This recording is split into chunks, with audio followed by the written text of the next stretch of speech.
Ale, boa noite, amigos da educação. Muito boa noite. Vocês pediram e o programa está de volta. O nosso Trocando Experiências. Vamos trocar experiências hoje sobre projetos na educação infantil. É o momento de pensarmos como desenvolver esse planejamento, esses projetos, essas sequências de atividades dentro dessa realidade do ensino híbrido, e também muitos ainda estão na realidade do ensino remoto, e como realizar isso de uma forma dinâmica, de uma forma prazerosa, de uma maneira aí que venha a realmente oportunizar o desenvolvimento dos nossos alunos. Então, vou hoje convidar uma super parceira de trabalho, ela que eu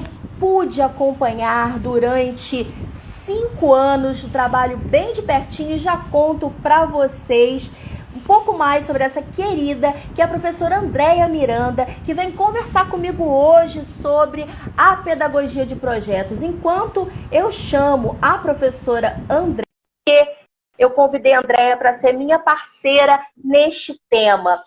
Eu tive a oportunidade de conviver bem de perto com o trabalho da professora Andréia Miranda.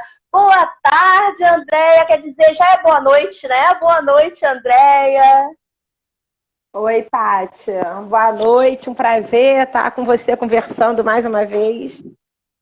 Prazer é todo meu. Estou aqui contando para as pessoas que estão chegando, né, que eu tive um grande prazer e a grande alegria de acompanhar aí bem de pertinho o seu trabalho como coordenadora pedagógica de uma equipe de educação infantil, uma equipe grande, tá? De um colégio de grande porte, um colégio particular que é localizado na Zona Sul aqui do Rio de Janeiro.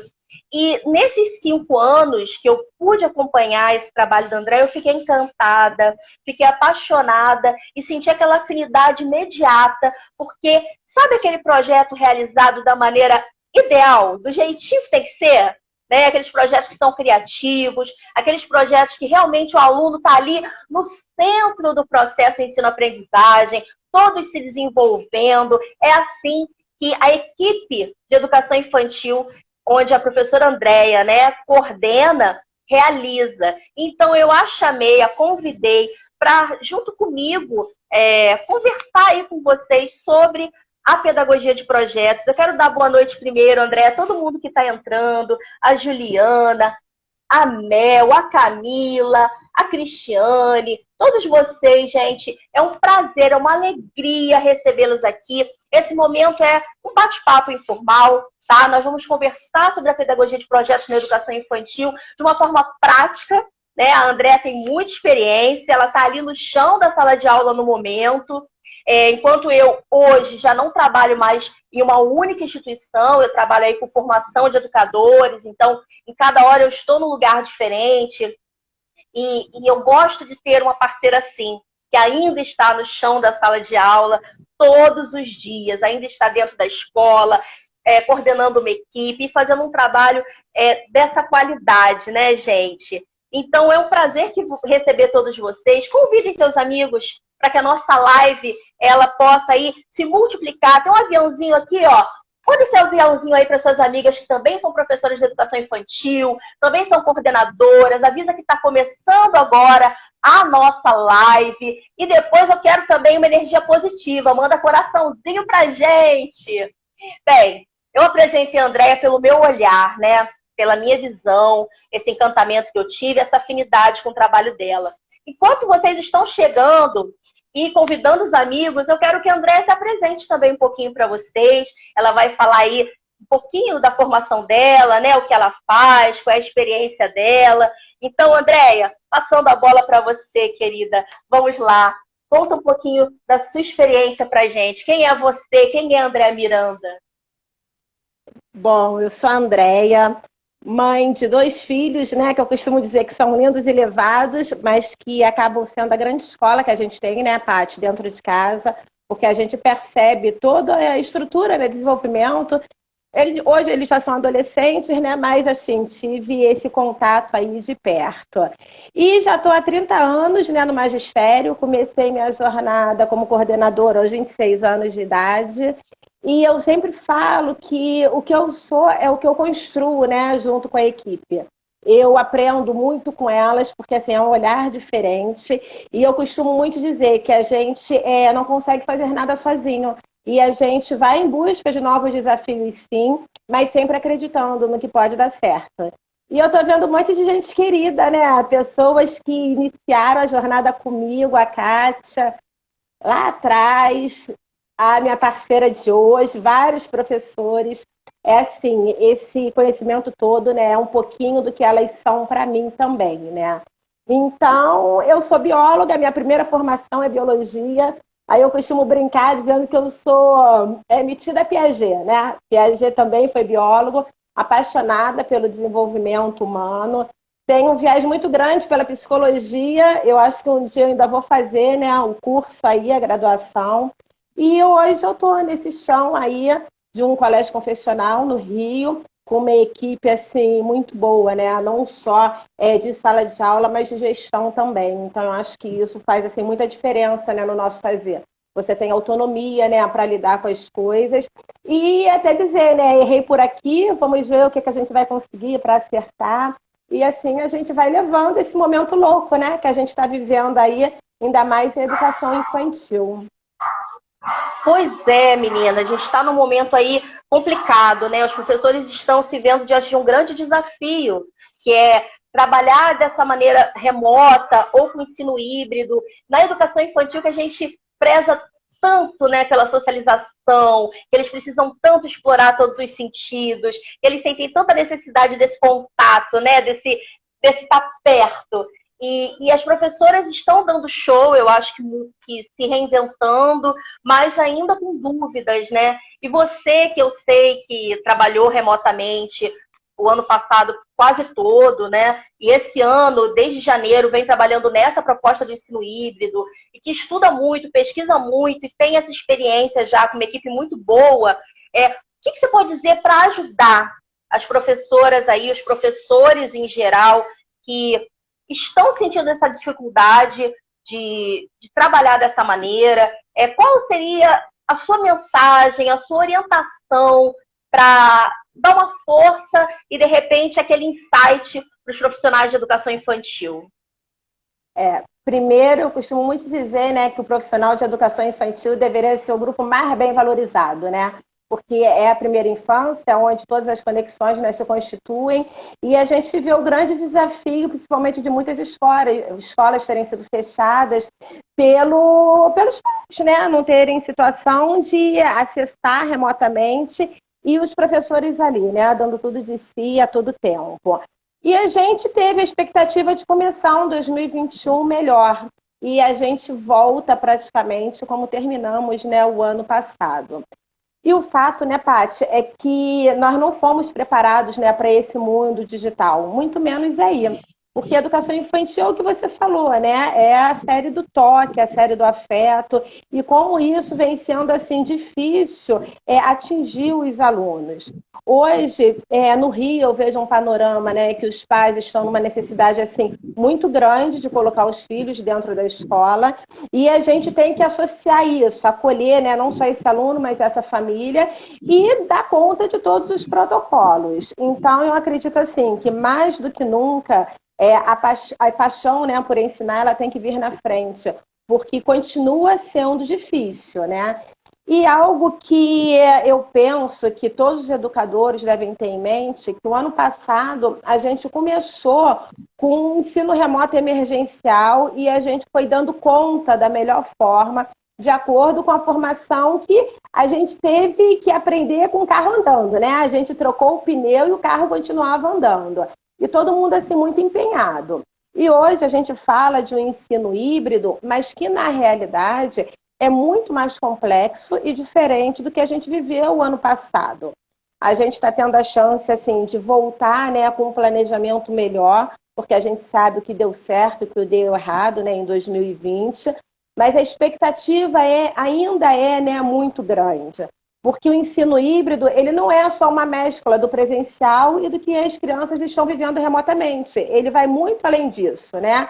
Então, quando a gente fala desse ensino híbrido, né, para a educação infantil, o que é isso? Porque a gente sabe, eu costumo falar que o ensino híbrido vai muito ao encontro da autorregulação, né? Porque é quando o aluno começa a construir o seu aprendizado em cima de estratégias que aquele orientador ali, né, aquele professor, está dando naquele momento. E ele vai construindo suas bases, né, de pensamento. E isso para a educação infantil, né? Como funciona? Foi por isso que eu acho que essa jornada, né, ela vai vir a esse encontro na educação infantil, porque a gente faz muito mais de ensino híbrido do que a gente pensa, só que a gente precisa acreditar nisso, né? A gente precisa acreditar que a educação infantil, ela é esse alicerce e que apesar da gente perceber, né, que é do toque, do lúdico, a gente consegue sim construir isso, né, junto com eles. E pensar assim, que tipo de ensino híbrido é esse? A gente hoje tem aí alguns modelos, né, que a gente vê muito em voga, mas que também vão além, né, de uma sala de aula invertida, de uma rotação de laboratório, de uma rotação, né, das estações. E como a gente pode fazer isso na educação infantil, né? Como aplicar isso na educação infantil? Eu acho que esse é o grande desafio. Pois é, a Andréia já deu spoiler aqui, né, que nós juntas faremos uma jornada para o desenvolvimento infantil, pensando aí nesse planejamento dos projetos pedagógicos mais criativos, interativos, nessa perspectiva atual, que é do ensino híbrido, em alguns lugares ainda ensino remoto. Então, quem está aqui na live, coloca, por favor, qual estado, qual cidade você está falando, e se aí na sua realidade as aulas estão ainda remotas ou vocês já estão no ensino híbrido. Vai ser legal para a gente trocar essa experiência, não é? Muito interessante que você praticamente falou um slogan que eu uso há muito tempo, que é o Pela Paixão de Educar e o Desafio de Inovar. Eu acho que acabou até sendo, né, o subtítulo do meu primeiro livro, e é isso que a gente está vivendo nesse momento. É necessário uma grande paixão, realmente, pela nossa profissão e encarar esse desafio da inovação, né? Nessa perspectiva de planejar, eu vejo as professoras nos grupos de educação infantil, grupos no Facebook, nas redes sociais aí diversas, pedindo ajuda. Quem tem planejamento do maternal? Quem tem planejamento da fase 1? Então, eu vejo professoras desesperadas tendo que entregar um planejamento, né, tendo que mostrar alguma coisa e pegando aí ideias de todo mundo e às vezes até copiando do coleguinha, que a realidade às vezes é completamente diferente, às vezes os alunos são outros alunos, moram num lugar, outra estrutura, outro histórico, mas ela copia do coleguinha na dificuldade de desenvolver o seu próprio planejamento.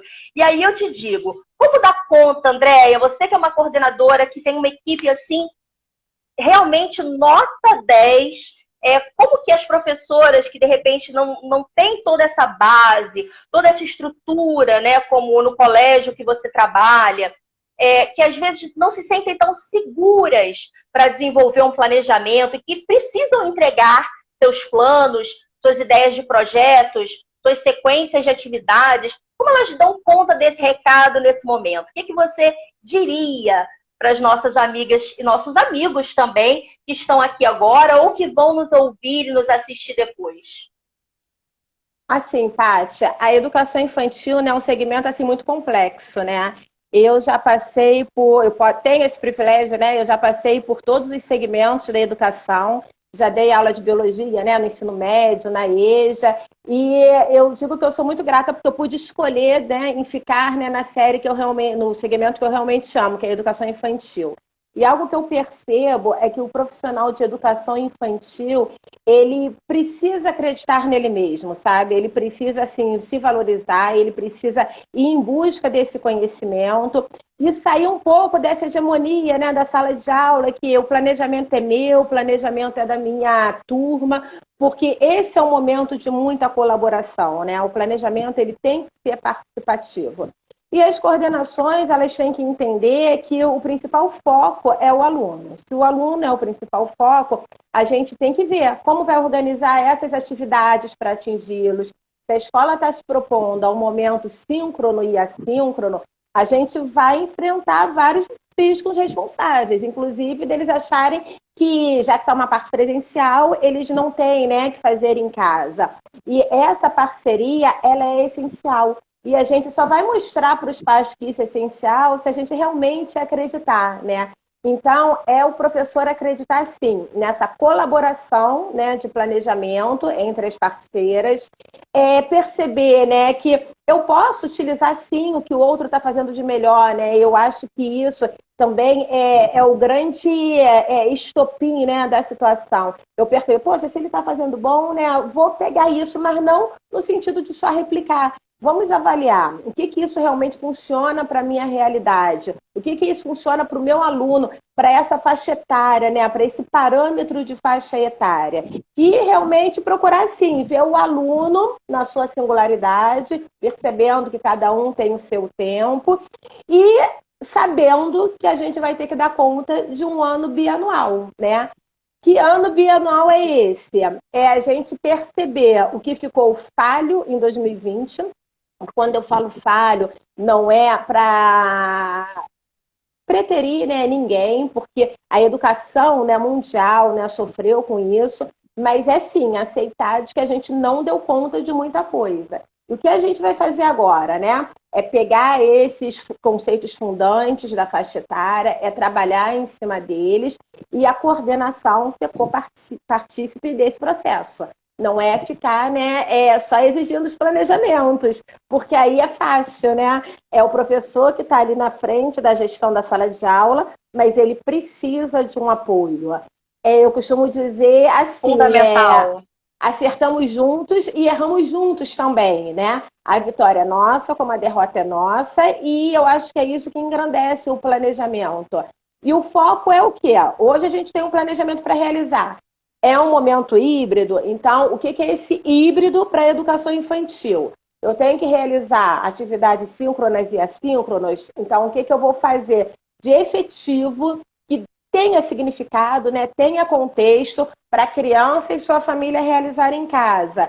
E partindo sempre do que a BNCC nos fala hoje, que são, eu acho que o principal, né, antes dos objetivos de aprendizagem, são esses direitos de aprendizagem, a gente colocar, igual um grãozinho de sal, né? A gente vai colocando e a gente vai mostrando que a educação infantil, ela é do brincar, sim, mas não é um brincar sozinho, é um brincar que constrói, humaniza, une, né? A criança faz suas próprias hipóteses e a gente ainda escuta, né, muitos responsáveis falando assim, vai para a escola só para brincar. Então a gente tem que levantar essa bandeira, que o só para brincar não é o brincar por brincar, é um brincar que tem todo um significado, uma intencionalidade.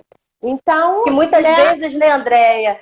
Desculpa te cortar, é que muitas vezes os pais, os familiares, eles desconhecem a parte pedagógica. E cabe a nós, né, profissionais da educação, orientar a eles qual a intencionalidade de cada projeto, ou de cada atividade, né, ou de cada sequência de atividades.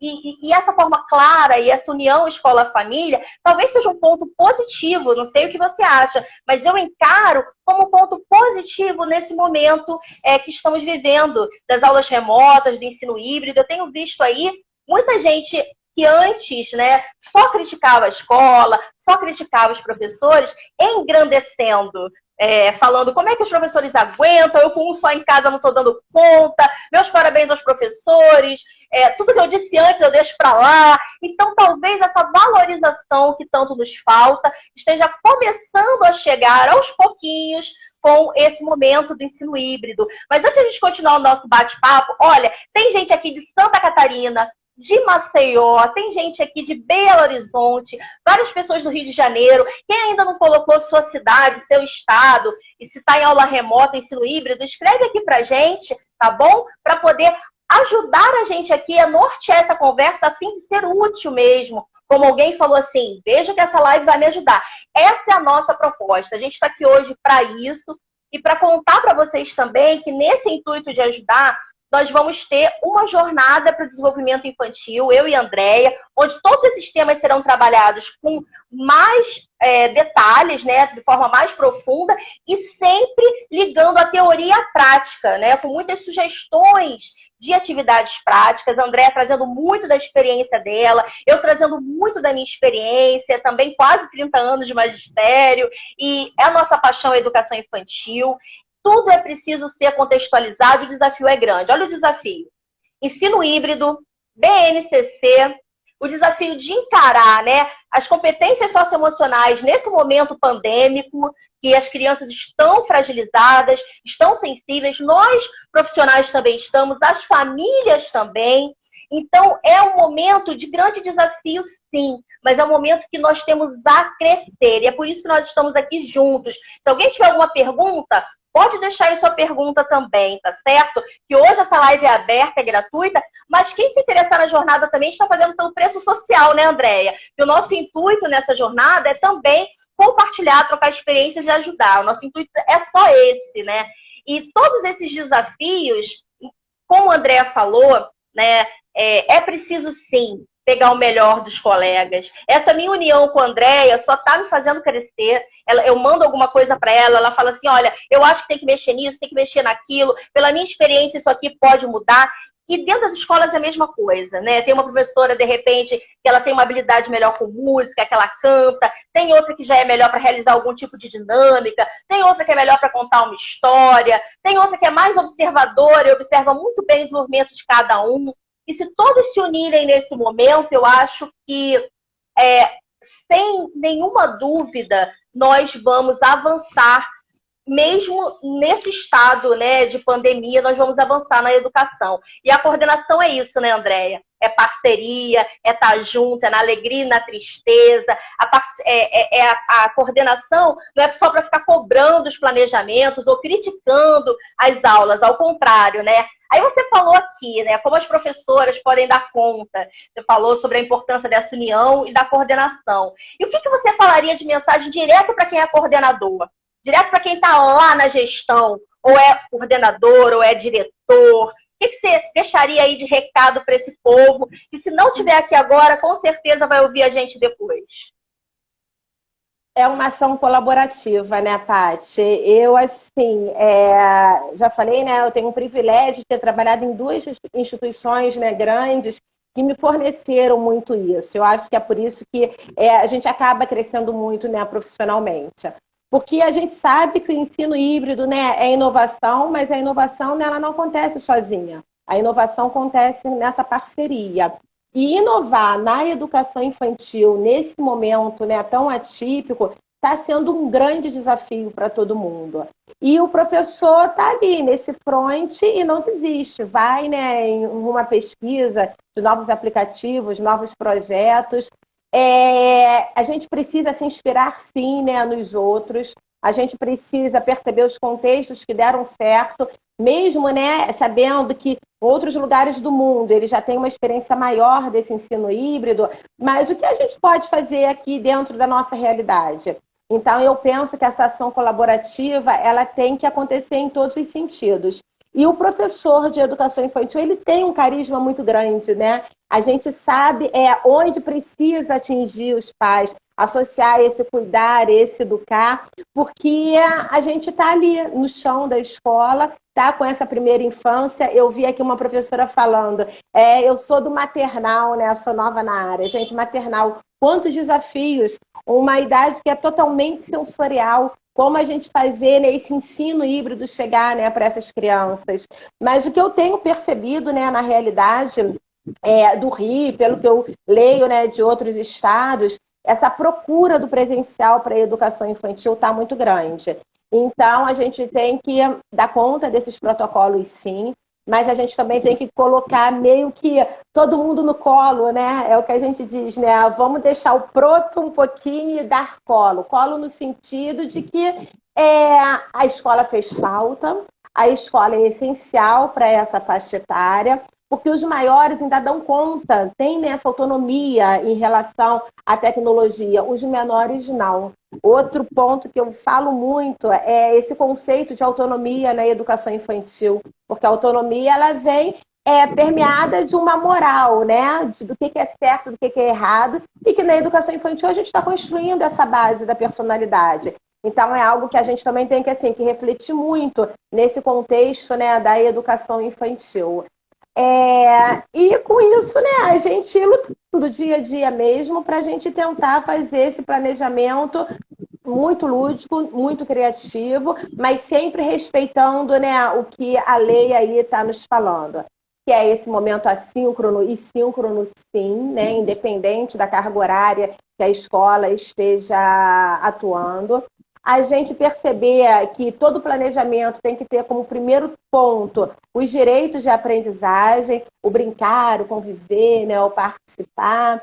A gente vê esses objetivos de aprendizagem adequados, né, à faixa etária e o educador perceber, Paty, né, acima de tudo, antes de pensar na atividade, a gente tem que pensar nessa habilidade, né? Qual é a intenção que eu tenho com essa atividade? O que eu percebo que ainda está muito assim misturado no mundo educacional, né? O que é objetivo, o que é habilidade, e a gente acaba entrando no modismo, né, de currículo por habilidade e competência, sem saber realmente o que isso significa. Então, chegou a hora realmente do profissional estudar esses conceitos para saber na íntegra o que eles significam, para poder ficar no mercado, né? Porque a inovação está tanta que se a gente realmente não perceber assim, para que eu quero mudar, como eu quero, né, e onde eu quero chegar, tem pesquisa que fala, né, que daqui a 10 anos o que você era muito bom hoje,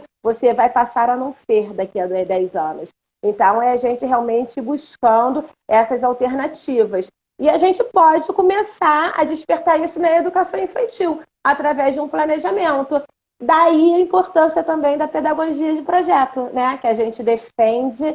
E projeto, né, não é unidade temática, é uma problematização que a gente busca essa resposta junto com o aluno. Eu acho que também, né, penso que é algo que a gente tem que estudar e valorizar cada vez mais, porque dentro do projeto a gente vê muita modalidade, né, do hibridismo, e a gente não percebe isso. Então, exatamente, duas coisas que eu vejo, Andréia, desculpa, de novo te cortei, as duas coisas que eu vejo muito comuns, que são dois erros, né, que os profissionais acabam cometendo.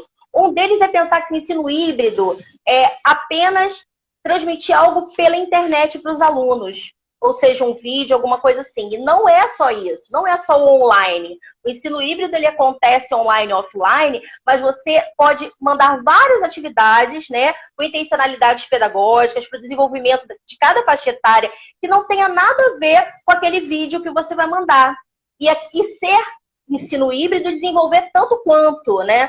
Mas é interessante aproveitar a tecnologia para depois registrar o feedback disso, né? Como essas atividades foram realizadas lá com as famílias. E outra coisa que eu vejo também, quando você falou dos projetos, né? É muito comum escolas acreditarem que desenvolvem um trabalho com a pedagogia de projetos e quando eu chego perto para ver, são várias folhinhas com sequências de atividades. Às vezes canta uma musiquinha, faz uma dinâmica, mas, na verdade, aquilo ali não é um projeto pedagógico, né? Uhum. Então, conseguir que esses professores compreendam exatamente como desenvolver um projeto de forma assertiva, nem sempre é tão fácil. Eu digo porque eu faço assessoria em várias escolas e às vezes eu tenho que ir muito lentamente, porque existe uma resistência, às vezes até da direção, da gestão, de falar, não, mas a gente precisa fazer desse jeito, porque senão os pais reclamam, quando é a escola particular, né, no caso. E quando é escola pública, às vezes ainda existem algumas resistências também em outros sentidos. E foi isso que você falou. O projeto parte de uma problematização, né? O que nós queremos descobrir? E da onde surge essa problematização? Pode surgir das mais variadas formas, né, Andréia? Depois eu quero que você fale um pouquinho aí, alguma experiência prática, projeto que você achou muito interessante, de onde ele começou, de onde surgiu uma problematização. Você conta uma que eu conto uma, que eu acho que vai inspirar as pessoas. E a Juliana está aqui falando, Não pode, não? Não Calma aí. posso, Aqui a não. Juliana É falou muita aqui. coisa boa. Toda mudança no planejamento, né, no PPP, no plano de ação, em treinamento, que esse ano envolve muitas coisas. É isso mesmo, Juliana, envolve muitas coisas. Ó, chegou uma gente aqui de São Paulo, quer dizer, tem pessoas de realidades variadas, pessoas que estão ainda em aulas remotas e outros no ensino híbrido, né? E aí, eu preciso mesmo que você fale agora um pouquinho dessa prática. Por que que você não pode? Há muita coisa boa, não dá para escolher um? Não dá Não, tempo? eu vou escolher um. Não, olha só, na realidade, eu não vou escolher um, não, né? Eu vou falar de uma temática que eu penso ser algo que a gente tem que trabalhar muito, né, com as crianças, que é sobre o consumo, né? Nós viemos, né, de uma sociedade que para brincar precisava comprar, né? Então a gente começou um trabalho, né, dentro de uma série em que as crianças eram sim muito consumistas, né? Cada dia uma vinha com um brinquedo diferente e tinha o prazer assim de mostrar, né, para o amigo, e aquilo ali tomava conta, né, do dia. Então a professora começou a mostrar para eles que o brincar poderia acontecer de outra forma. Porque quando eles são pequenininhos, né? Quem tem filho sabe disso. Quando a gente dá um presente, eles se interessam por quê? Pela caixa. 2 anos de idade, eles brincam com a caixa e o brinquedo fica em último plano. E isso vai se perdendo, né, durante o tempo. E a gente montou um projeto, né? Para brincar, preciso comprar, né? Aí era uma pergunta para eles. E eles descobriram, né, que a brincadeira ia muito além do que um brinquedo comprado. Então, a gente construiu, né, os brinquedos de sucata. Tudo que a gente sabe, né, que existe, a gente deu um sentido diferente para aquele grupo. Então, trabalhar com projeto também significa isso, né? É a gente perceber que eu tenho que ver a realidade daquele meu grupo e tentando associar isso, né, com a área de interesse deles, mas também dar aquela, né, cutucada no que eu realmente quero que eles vislumbrem. E esse projeto, é uma observação, assim, né, Andréia? Uma observação sensível, atenta ao dia a dia também deles, dar voz a eles, né, ouvi-los, né? Isso ajuda muito a desenvolver esses projetos, não ajuda? Muito. E assim, a gente ensina-os, né, a serem ponderados, né? E aí vai, né, uma outra dica assim, de coordenação, né? Empodere a sua equipe, porque esse empoderamento faz com que a escola exista, né? Faz com que a escola acredite num propósito. Mesmo os pais achando isso, né, ou aquilo, a gente fala com jeitinho, né, que a gente trabalha num coletivo, e nesse coletivo a gente tem que ver assim, a real necessidade do mundo educacional, do desenvolvimento de cada faixa etária, e quando a gente acredita nisso, a gente consegue muito, a gente consegue esse respeito pela educação infantil, o respeito por esse brincar, e mostra que a escola existe, porque ela está tentando, né, construir mediante uma realidade que ela aprecia, né, vive, e aí vai, né? Eu adorei esse projeto aí que você citou, e eu tenho que te falar que as feiras culturais que eu participei desses 5 anos, o trabalho realizado pela sua equipe, eu vi que realmente foi um processo. Tudo aquilo foi construído, foi desenvolvido pelos alunos e não assim feito para mostrar aos pais que é bonito ou para apresentar na feira. Não, foi um processo. Não estava ali o foco no produto, mas sim em todo o desenvolvimento infantil. Então, realmente, eu me encanto a cada vez que eu assisto um pouco do seu trabalho como coordenador e da sua equipe. E a gente vai ter muito que falar desses projetos, essa prática, né, esses relatos, tudo isso que a gente viveu nessa jornada, quer dizer, para inspirar os professores. Mas me dá mais um spoiler, antes da gente falar, né, como é que vai ser aí essa jornada. O que é fundamental, Andréia? Qual é, assim, o ponto que você diria assim, que é crucial, essencial, fundamental para se trabalhar com projetos na educação infantil? Na sua opinião? Olha, eu acho que é acreditar, né, que o projeto funciona nessa faixa etária e que o projeto ele não pode vir por conta do professor, pela ideia do professor. É acreditar que o aluno ele já traz o conhecimento prévio e a gente, em cima desse conhecimento, a gente vai colocando, né, múltiplas linguagens, a gente vai trazendo essa área de interesse para dentro do pedagógico. E para isso, a minha proposta pedagógica, né, ela tem que estar assim, muito alinhada com o desenvolvimento da faixa etária e a gente ir colocando estratégias que realmente deem sentido. É o que você falou, né? Não é mostrar para o pai. Porque hoje, né, Paty, a gente tem assim, um parâmetro educacional, né, em que muitos professores ainda planejam individualmente, os coordenadores analisam quando possível, né? Os alunos muitas vezes são conduzidos, né, sem intervenção nenhuma e a família quer um resultado só final. Então, com o projeto... Eu posso afirmar para você que a grande maioria vive essa realidade aí que você citou. Pois é, e assim, e o trabalho com o projeto, você desmistifica tudo isso, porque você traz o aluno, né, para dentro desse processo. E o aluno, quando ele se torna engajado, mesmo lá, né, aos 4 anos de idade, com uma fala própria, ele chega em casa dando esse recado. Então, assim, outro momento que, né, a gente tem assim, muito legal é a questão da arte na educação infantil. A gente trabalha com fazer e com apreciação artística e eles conhecem diversos pintores e chegam em casa, né, falando: hoje eu conheci a obra de Picasso, e Picasso é assim, assim. E as mães ficam encantadas com esse produto, mas na realidade elas ficam encantadas da escola mostrar esse mundo que o mundo aí fora não mostra, né? Então, é por isso que eu acho que, assim, que é tão importante a equipe estar empoderada realmente do que é essencial. E o projeto, ele parece que dá trabalho, mas não dá. Porque a professora, né, ela tem autonomia para trabalhar. E quando a gente tem autonomia também, a gente vai colocando um pouquinho, né, do nosso gostar. E hoje em dia eu tenho, assim, 100%, né, das colaboradoras falando que gostam de trabalhar com o projeto, porque elas aprendem, né, elas pesquisam junto com as crianças e elas falam, quando eles perguntam, que criança tem cada pergunta, né, que é assim, fantástica.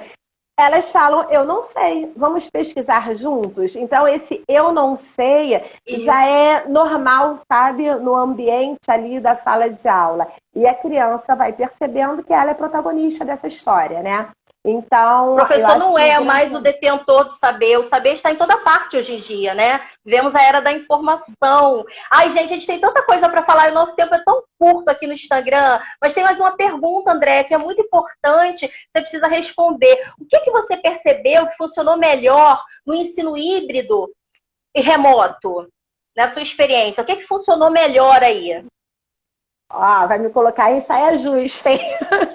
Porque, na realidade, assim, eu fiz essa análise, né? Não só estudando, mas, assim, conversando muito com o grupo, porque o ensino híbrido, ele tem suas desvantagens, né, na educação infantil. Mas algo que eu percebi, assim, que foi muito proveitoso foi como as crianças se tornaram mais independentes nesse cotidiano, né? Então, essa independência, não falo nem só na questão da manipulação, não, porque o início foi, assim, terror, né, Paty? Verdade seja dita, acho que para todo mundo, né? Para a mãe que estava recebendo esse aluno em casa sem ser pedagoga, para o professor que estava planejando, né, videoaula sem ter a dimensão de como se posicionar em frente à câmera, como usar o microfone, né, que tipo de aplicativo eu vou usar. Mas, por exemplo, eles sabem, né, um pouco mais, né, sobre isso. Então, eu acho que o grande, né, ponto positivo nisso tudo foi essa maior independência, sabe, dos alunos. E os pais perceberem a realidade que a gente vive, né? É isso aí. Muitos falaram, como vocês dão conta? E gente dá conta com maestria, sim. Claro que ainda tem muitas dúvidas, né? Muita expectativa, muito medo ainda. Eu acho que esse medo, ele paira na educação infantil, né? Com essa perda de aluno, fechamentos, né, de escola. Há um tempo atrás, eu li uma pesquisa da Esbreia que falava que 130 escolas, né, foram fechadas, né, no Rio de Janeiro. Então, olha o impacto emocional que tem isso, né, para a educação. As creches, escolas pequenas estão sofrendo muito, né, nesse momento, precisam aí se reerguer. e vão conseguir aos poucos se rever, a gente acredita. Gente, olha, o nosso tempo é super curto, mas eu e a Andréa, nós criamos um grupo no WhatsApp, que é um grupo gratuito, aberto, e lá diariamente nós tentamos fazer alguma interação, não é, Andréa? Mandamos alguns documentos, algumas atividades, vídeos, batemos um papo com as pessoas lá no grupo. Quem tiver interesse em participar, vem falar com a gente, eu mando o link para vocês. E quais são os dias da nossa jornada, Andréa? Quando começa a nossa jornada? 4, 5 e 6, né? 4, 5 e 6, é uma sexta, sábado e um domingo. E na segunda, a gente ampliou aí um pouquinho, que na segunda noite a gente vai fazer um encontro, né, final, no Google Meet, uma reunião maior com mais gente. E qual é a nossa proposta nessa jornada? Não é só conversar sobre tudo isso que a gente está conversando, aprofundando mais, trazendo dicas de atividades práticas e tentando oferecer uma mentoria individualizada, tipo, qual é o seu problema, onde você atua, em que será que a gente pode te ajudar. E tudo isso, gente, é uma imersão à pedagogia de projetos. Vão ser agora 4 dias, já que a gente vai finalizar na segunda, né? Então, vídeos, podcasts, materiais, né, e-books, conversa com a gente, troca de experiências, tudo isso. E quem quiser participar, são vagas limitadas para garantir esse trabalho da mentoria, tá? Então, por isso que as vagas realmente serão limitadas. Já disse antes, é um preço social para atender aí a grande maioria, que as pessoas possam realmente se inscrever. E quem gostou dessa live e quiser mais também, né, escreve, deixa comentário que a gente volta, né, Andréa? Porque, na verdade, tem tanta coisa pra gente falar. Eu tenho certeza que a Andréa anotou um monte de coisa lá, eu também anotei. A gente quer passar essa prática para vocês e essas reflexões, essa teoria. E vamos continuar. Vamos continuar no grupo aberto, aqui no Instagram, se vocês assim quiserem, né? Faremos a jornada. Tem o canal do YouTube, inclusive o primeiro contato que eu tive assim, mais próximo com a Andréa foi quando eu a entrevistei sobre a sucatoteca, né, ou sucatário, que é um ambiente que eu achei fantástico que ela tem lá na escola onde ela trabalha e é muito bem utilizado. Os projetos são realmente colocados em prática com muita eficiência, até porque aquele ambiente é muito organizado, né, Andréa? É muito limpo, tem muito material, isso facilita muito. Então, a gente tem muita coisa para passar para vocês de verdade e, principalmente, essa vontade, né? Esse desejo, esse amor pela educação infantil, esse desejo de continuar aprendendo, né? Porque estamos aqui para trocar experiências, ninguém sabe mais que o outro aqui. Essa humildade de ensinar e de aprender, né? Essa humildade de aprender tanto quanto de ensinar. Então, essa via de mão dupla. Por isso que é tão bom quando vocês escrevem qualquer comentário aqui, mesmo que seja de onde vocês estão falando, quais são as principais dificuldades que vocês enfrentam, em que a gente pode colaborar. Eu acho que é a hora de unir forças, como a Andréa falou no momento, tanto nas escolas fechadas, as suas equipes com a sua coordenação, quanto a gente aqui nas nossas redes, né? Queremos unir forças com vocês. Andréa, é muito chato, mas o nosso tempo está quase no finalzinho. Eu queria que você desse a sua última mensagem aqui, sua despedida para as pessoas, passou tão rápido, né? Nem deu para a gente falar tanto. E eu gosto de falar, quem me conhece sabe. Assim, Paty, eu gostaria de fechar com uma fala, né, de Edgar Morin, que diz assim: é preciso substituir um pensamento que isola e separa por um pensamento que distingue e une. E esse momento, né, do ensino híbrido é para isso. A gente precisa se unir. A gente precisa mostrar que a educação infantil, né, ela tem sentido. E eu acho que foi isso que me impulsionou também, né? A Paty foi um presente que veio aí na pandemia, né? A pandemia não só trouxe, né, gente, medo, mas trouxe, assim, grandes parcerias. E a gente precisa unir forças, porque a gente ainda tem muito pouco de formação, né, para a educação infantil. As universidades não preparam e a gente acaba aprendendo mesmo, né, no chão da escola. Então, se a gente puder trocar e unir esses saberes, é o que eu mais desejo. Foi algo que eu sempre desejei muito, né?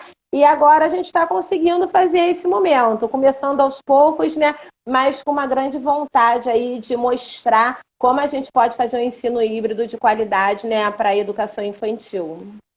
Eu sinto uma dificuldade, quem tem essa dificuldade, bota assim, ó, uma dificuldade dos professores em unir a teoria com a prática. Então, a gente sai da universidade cheio de teoria, né? E quando chega na sala de aula, mas como que eu vou colocar isso em prática? Será que eu consigo pensar aqui em Vygotsky, em Piaget, em Vallon, e tudo isso que eu aprendi? E como que eu vou colocar isso em prática? São muitos ali os obstáculos e desafios que professores jovens encontram, né?